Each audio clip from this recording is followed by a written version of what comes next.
తెలుసు ఆ మోహన్ షకీర్ వాళ్ళు ప్రెస్ మీట్ ఇచ్చి మీద కట్ చేసినట్టు చూస్తాం. మాకు కొంచెం థ్రెడ్ పరిచే విధంగా ప్రెస్ మీట్ ఇచ్చింది. వాళ్ళ కూతురు అమెరికాలో ఉంది సార్. ఆమె 25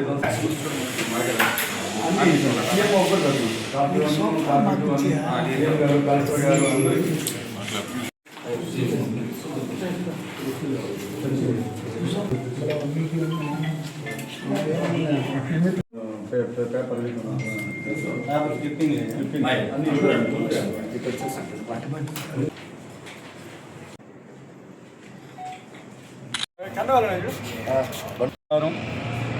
అది ఇక్కడికి ఇచ్చేసిన మీడియా సోదరులకి పాత్రికేయ మిత్రులకి నా ధన్యవాదాలు తెలియజేస్తున్నాము. ఇటీవల సత్యనారాయణ అనే వ్యక్తి అక్రమ మద్య వ్యాపారాలు విచ్చలవిడిగా చేస్తూ మరి రేయనక పొగలనక అతను అక్రమ మద్యాన్ని అమ్మడం జరుగుతూ ఉంది. దాని గురించి ఇటీవల మేము సాధారణంగా ప్రెస్ మీట్ పెట్టి మాట్లాడడం జరిగింది. మరి ఆ మాటల్లో అతను చేస్తున్న అక్రమాలు మేము బయట పెడుతున్నామని చెప్పి అతను కొంతమంది అనుచరుల్ని, నేర చరిత్ర ఉన్న వ్యక్తి అతను కొంతమంది అనుచరుల్ని వేసుకొని మరి మా మీద ప్రెస్ మీట్లు ఇవ్వడం జరిగింది. మమ్మల్ని రెచ్చగొట్టే విధంగా దుర్భాషలాడుతూ మరి మాకు థ్రెట్ తెచ్చే విధంగా వాళ్ళ అనుచరులు ప్రెస్ మీట్లో అనేక రకాలుగా మాట్లాడడం జరిగింది. మేము ఆల్రెడీ అతను నేర చరిత్ర ఉన్న వ్యక్తి కాబట్టి అతను అనుచరులతో రేపు ఎప్పుడైనా కూడా మాకు ప్రాబ్లం వస్తుంది. మరి అదేవిధంగా అతని అనుచరులు కూడా మమ్మల్ని రెక్కీ చేస్తున్నారని చెప్పి మాకు రావడంతో మేము ఈ డిఎస్పీ గారికి వచ్చి ఈరోజు కంప్లైంట్ ఇవ్వడం జరిగింది. మరి ఆయన పెళ్ళకూరు మండలం చిల్లకూరులో అనేక అక్రమాలు చేయడం జరిగింది. మరి సిరసనంబేడు కొండ, మరి అదేవిధంగా పొల్లు కట్టలు, మళ్ళీ ఇసుక, మరి ఆయన అసైన్మెంట్ భూములు ఫ్రీ హోల్డ్ చేసి అతని కూతురు ఎక్కడో అమెరికాలో ఉంటే వారి పేరు మీద ఎక్కించి, అంటే ఎస్సీ ఎస్టీ భూముల్ని వారి కూతురు పేరు మీద ఎక్కించి దాన్ని ఒక ట్రస్ట్ పేరు ఒక ఇండస్ట్రియల్ పేరు మీదగా రిజిస్టర్ చేయడం జరిగింది.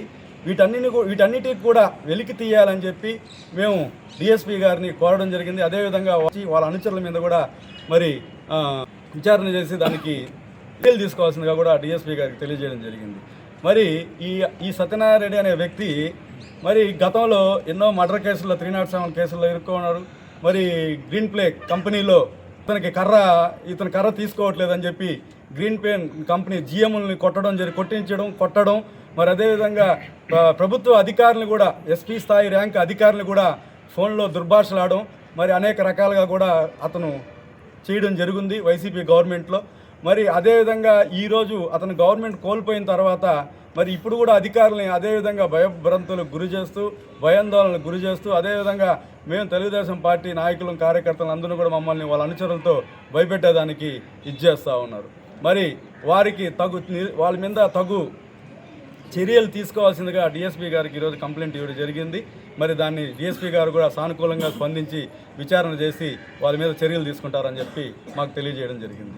మరి మేమందరం కూడా మేము ఇచ్చిన కంప్లైంట్ అందరం కూడా CM copy 1, CM copy 2 deputy CM, మరి అదేవిధంగా ఎస్పీ గారికి, కలెక్టర్ గారికి, మరియు సులూరుపేట ఆర్డీఓ గారికి, మరి మన నాయుడుపేట డిఎస్పీ గారికి, మరి తహసీల్దార్కి, మళ్ళీ అదేవిధంగా పెళ్ళకూరు తహసీల్దార్ గారికి, మరి అదేవిధంగా నాయుడుపేట పోలీస్ స్టేషన్ ఎస్హెచ్ఓ గారికి అందరికి కూడా పంపించడం జరిగింది.